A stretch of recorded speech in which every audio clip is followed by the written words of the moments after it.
Olá, bom dia! Começa a edição de hoje do Tela 1. Eu sou Beatriz Ponte. E eu sou Giovana Lucas. E na edição de hoje você vai ver... os desafios e conquistas de Ronan Cordeiro, atleta paralímpico de triatlo. O Brasil não tem nenhuma medalha de triatlo nas Olimpíadas e nós ficaremos na torcida para que o atleta Ronan consiga conquistar essa medalha inédita lá em Tóquio, no Japão. O esporte ao ar livre proporciona qualidade de vida. Sandra Pacheco, de 67 anos, pratica atividades físicas e alongamentos todos os dias no Bosque do Papa, no Centro Cívico. Os sentimentos e as emoções de um torcedor. Bom, a minha história com o Atlético não tem nem como dizer como começou, né?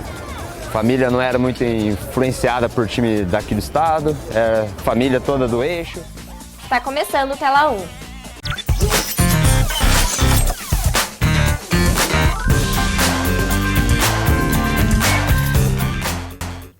As Olimpíadas e as Paralimpíadas estão chegando no ano que vem. E conversamos com Ronan Cordeiro, atleta paralímpico aqui de Curitiba. Ele está em busca de uma medalha inédita na categoria triatlon.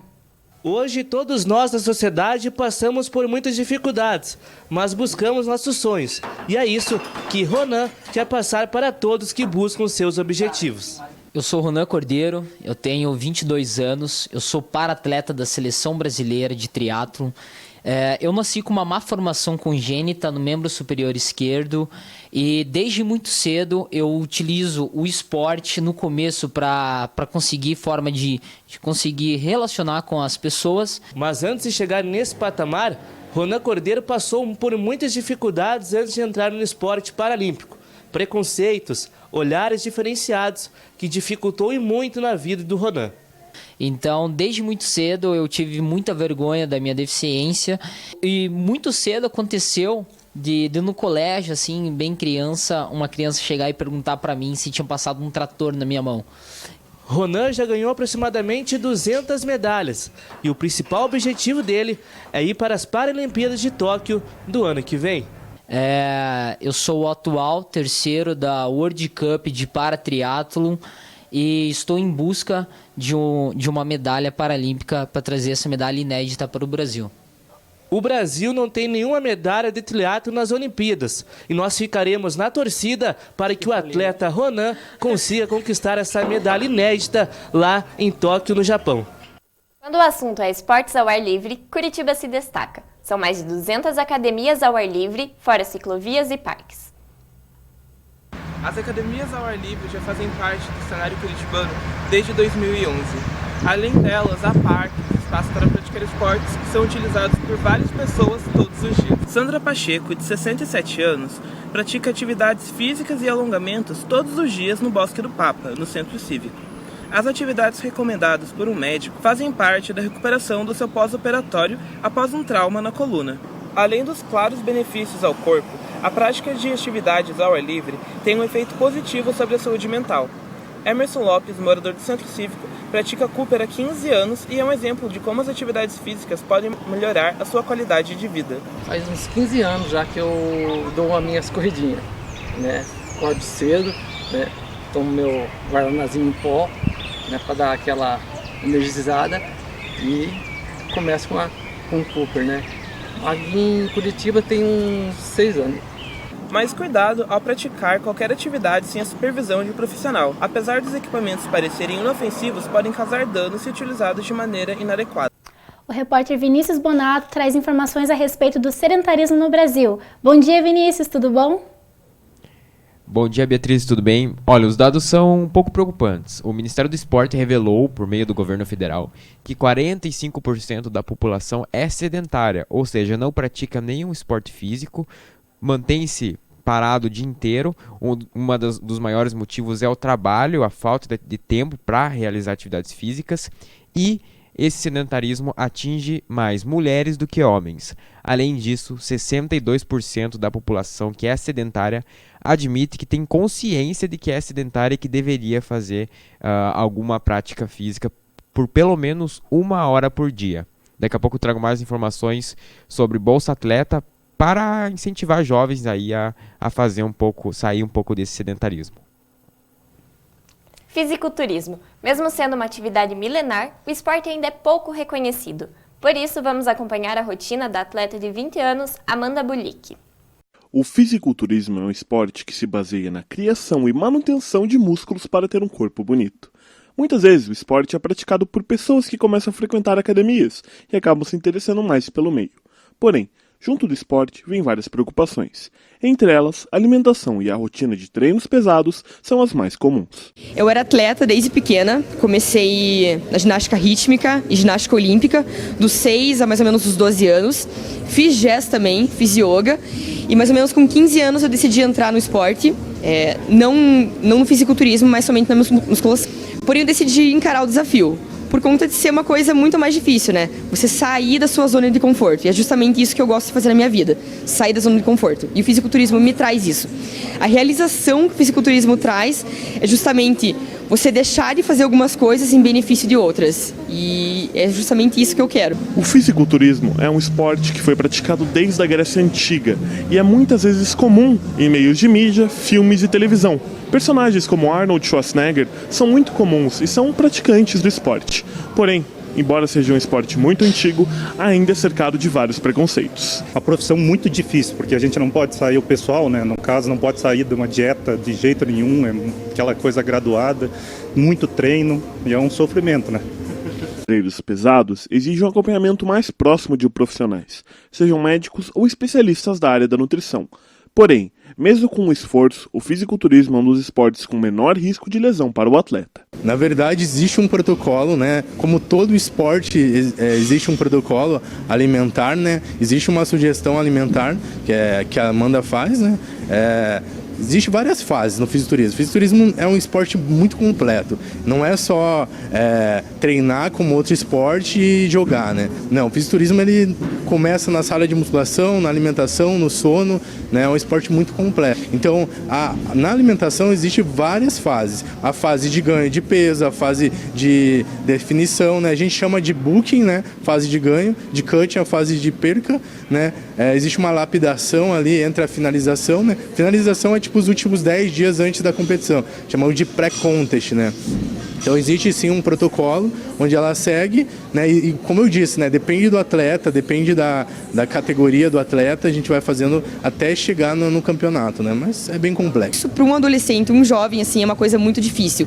Porém, eu coloco isso na cabeça como pensando no meu futuro. Eu estou ganhando muito mais, me concentrando nos meus estudos, me concentrando na minha dieta, me concentrando na minha alimentação, nos meus treinos, em acordar cedo no sábado, do que saindo para uma festa, algo que não vai me acrescentar nada no futuro e simplesmente só vai me atrapalhar no resultado final.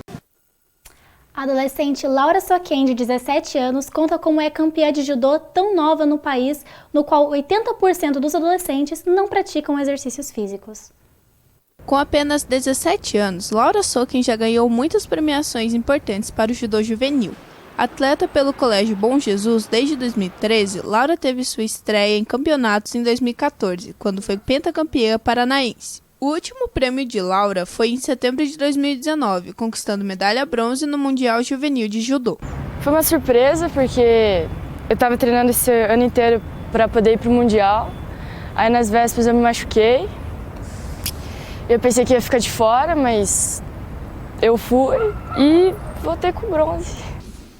É gratificante porque a gente começa um trabalho, né, com 5, 6 anos de idade e depois vê os resultados, né, no caso da Laura aí, com 17 anos, ela na seleção brasileira com uma medalha num campeonato mundial. Então é bem gratificante você pegar uma criança e tentar ajudá-la a ser um campeão futuramente, né? Segundo um estudo publicado pela Organização Mundial da Saúde, 80% dos adolescentes entre 11 e 17 anos não praticam atividades físicas. A prática do exercício, além de ajudar na saúde, aumentam também a autoconfiança, a inclusão social e o foco para a prática de outras atividades. A competir é onde, tipo, eu me sinto livre, assim, eu me sinto feliz lutando, então é uma decisão muito boa. Esse foi a circuito europeu, que foi na Espanha, começo do ano, fui campeã. Depois teve o de Portugal, também fui campeã nesse. Teve o brasileiro, que eu fui vice. E o PAN, que fiquei em terceiro. E a última foi do Mundial, fiquei em terceiro também. Laura compete no Meeting Interestadual Interclubes 2019, que ocorre em Blumenau, Santa Catarina, do dia 1 ao dia 3 de novembro. Em seguida, participa da seletiva nacional para subir para o Sub-21 e começar sua carreira como judoca profissional. Vamos mais uma vez com o repórter Vinícius Bonato, que traz agora informações sobre o Bolsa Atleta. Oi, Vinícius. Olá, Giovana, tudo bem? Bom, nós vimos agora aí o caso da Laura, que é uma bela atleta brasileira, que com certeza está longe do sedentarismo, e já hoje nós falamos aqui no jornal sobre o sedentarismo. Temos uma dica para quem ainda não começou e ainda tem a chance de se tornar um competidor, um esportista, que é o Bolsa Atleta, que é um projeto criado pelo governo, pelo Ministério do Esporte. Ele existe desde 2005 e permite, por meio de editais que são abertos anualmente, permite que você escolha uma categoria, algum esporte, e caso você consiga, né, a bolsa que varia pelo esporte, você consegue incentivo então para entrar na carreira da prática, tanto para competir profissionalmente quanto para exercer alguma prática esportiva como lazer. Mais informações você pode encontrar no site www.2.sport.gov.br. Giovana. Muito obrigada, Vinícius, pelas informações. No futebol, os sentimentos eles vão muito além do amor à camisa e são capazes de trazer à tona muitas outras emoções. Confira na reportagem a seguir. Quem vê um torcedor apaixonado pelo seu time, sabe que isso complementa ainda mais a sua essência. Cada um tem sua história, como o Fernando Oliveira, que é torcedor do Atlético Paranaense. Bom, a minha história com o Atlético não tem nem como dizer como começou, né? Família não era muito influenciada por time daqui do estado, família toda do eixo. Então, aí não sei como começou, só agradeço muito por ter começado, tendo um jogo ou outro. Demorei um pouco para frequentar estádio, né? Porque meu pai não queria me levar para o estádio, tinha medo de acabar me envolvendo com organizado, essas coisas. Então, foi meio que por minha conta mesmo. E aí, quando eu comecei pro jogo, eu vi que era aquilo ali mesmo. Que era dentro do estádio, junto com o Atlético, eu queria estar pelo resto da vida aí. E se Deus quiser, vai ser assim por um bom tempo. O fanatismo parece mesmo não ter limites, pelo menos para os amantes desse esporte, como o Fernando, que já fez algumas loucuras pelo time do coração.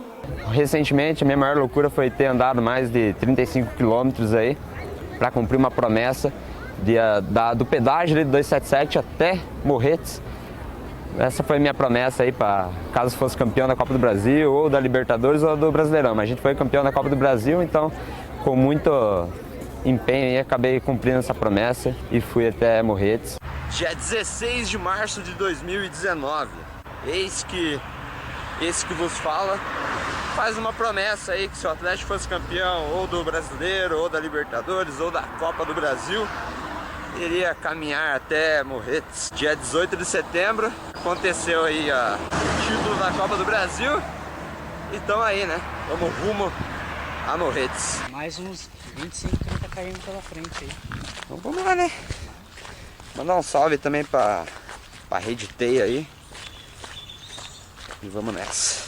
Mesmo jogando a quilômetros de distância, eles estão presentes e conseguem se sentir próximo do seu time, unidos pela paixão. E graças a Deus pude conhecer La Bombonera, inclusive, esse ano pela Libertadores, a gente foi lá na La Bombonera contra o Boca Juniors. Foi uma experiência, uma realização de um sonho, porque, querendo ou não, todo mundo que gosta de futebol, todo mundo que é aqui do Brasil gosta de futebol e é amante de torcida, essas coisas, quer conhecer a La Bombonera.